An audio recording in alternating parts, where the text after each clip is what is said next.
Debonair Bridgemaster Joe Elwell was shot with a .45 automatic while he sat in his pajamas reading his morning mail. A fastidious dresser who was known for his sharp appearance and manners, Elwell was not wearing any of his dozens of toupees, and his false teeth were upstairs in a glass next to his bed. The fact that he was felled by a single shot to the head while seated and nothing in his New York townhouse was stolen, including the $400 he had in a money clip sitting beside his bed, told investigators that he had not been the victim of a robbery gone bad. His manner of dress suggested two things. Either he was surprised at the time he was gunned down, or he had a guest with whom he was intimately acquainted, someone close enough that he felt comfortable without his dentures.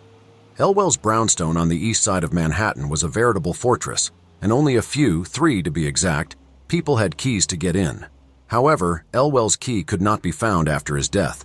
The crime that occurred in the early morning hours of June 11, 1920 wasn't suicide either. First, no weapon was found at the scene, and Elwell's friends swore that he was not the kind of man to take his own life. In addition, Joe Elwell was at the top of his game as a gambler and man about town.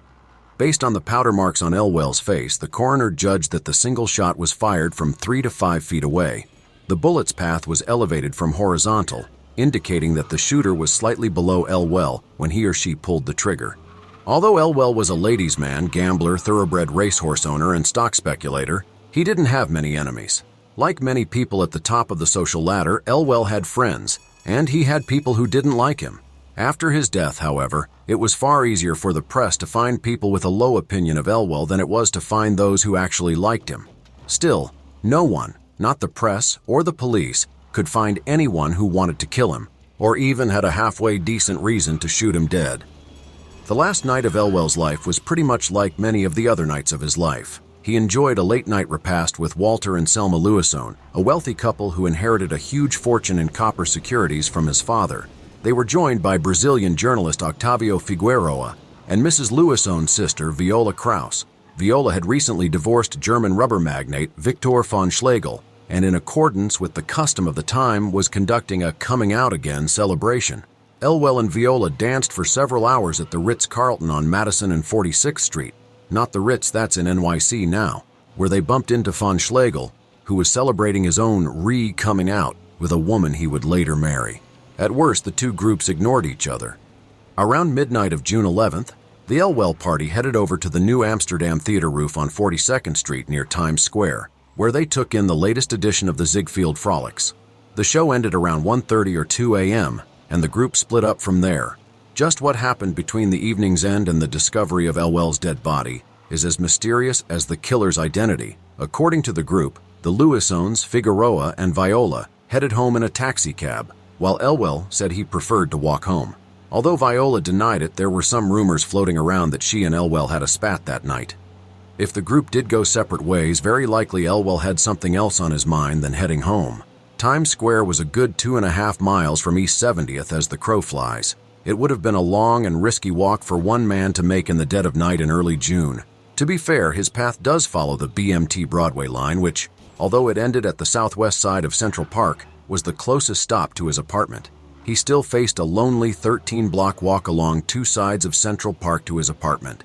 Rather than head home, Elwell decided to stop off at Café Montmartre at Broadway and 41st Street, one stop south of the Broadway line terminal, where witnesses placed him in the company of 2 men and a woman.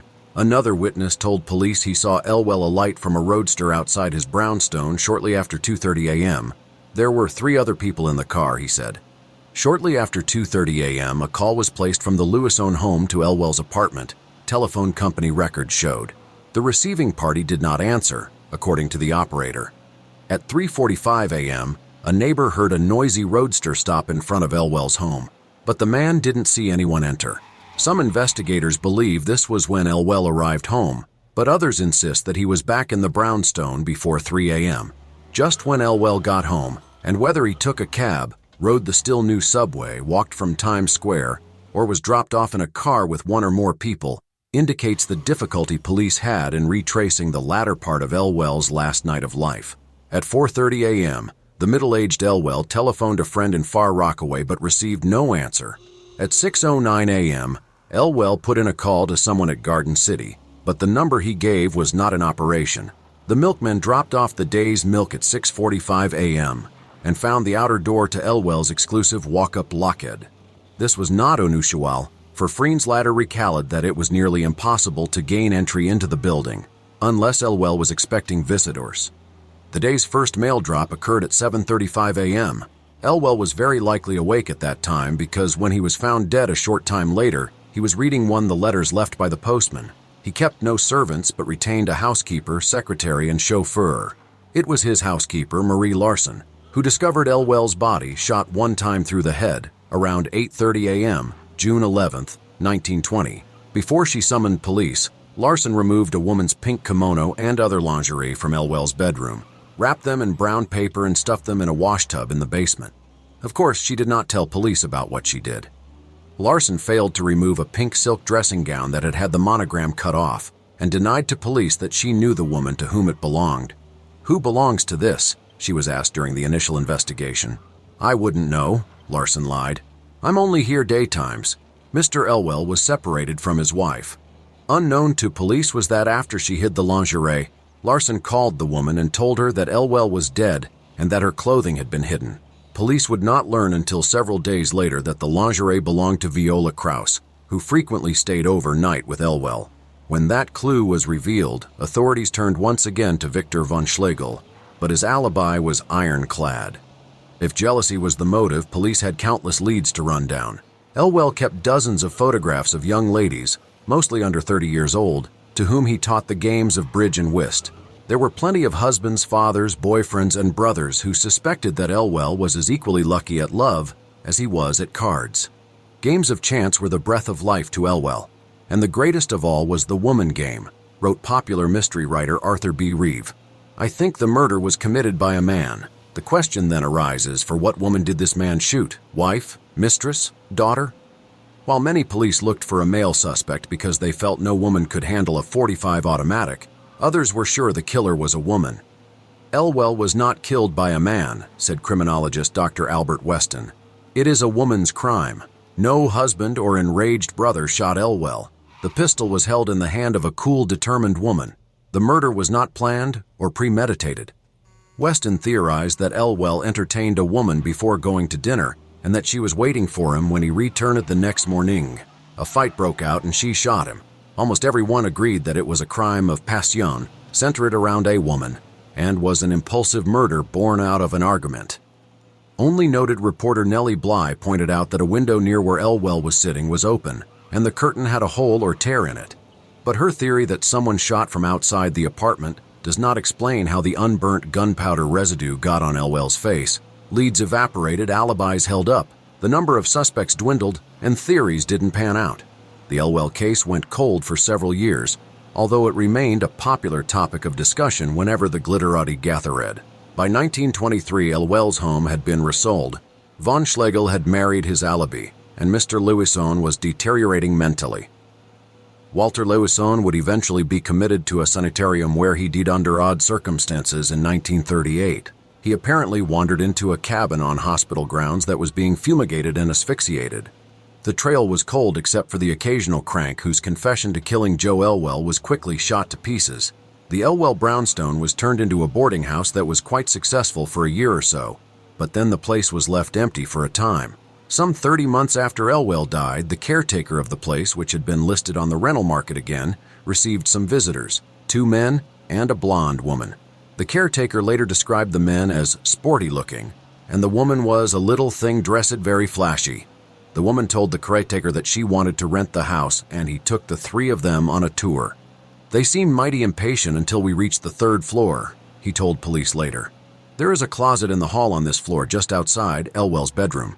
When I opened the door to this closet and began to tell them what a roomy closet it was, I discovered none of them was listening to me. One of the men was carrying a cane and was tapping the floor around the closet. Hollow, sure enough, he said sotto voce to his companions. The group returned downstairs, and the woman, who gave her name as Mrs. Bound from New Orleans, said she would be back in touch. The next morning, the woman returned alone. "I'm in a terrible hurry," she said, "but I do want to take another look at that 3rd floor. May I?" Not waiting for the caretaker, who was elderly and much slower on the stairs, she pushed a $5 bill into his hand and rushed to the 3rd floor. He thought it odd, because $5 was much too little for down payment on the rent, and he followed her upstairs. By the time he made it to the third-floor landing, she was headed back down, with her black satin cape wrapped tightly around her body. She rushed past him and flew out the door. The caretaker continued upstairs, only to find the door of the third-floor closet open and noticed that the carpeting was somewhat loosened in one corner. As he stomped it down, the man noticed that the sound was hollow.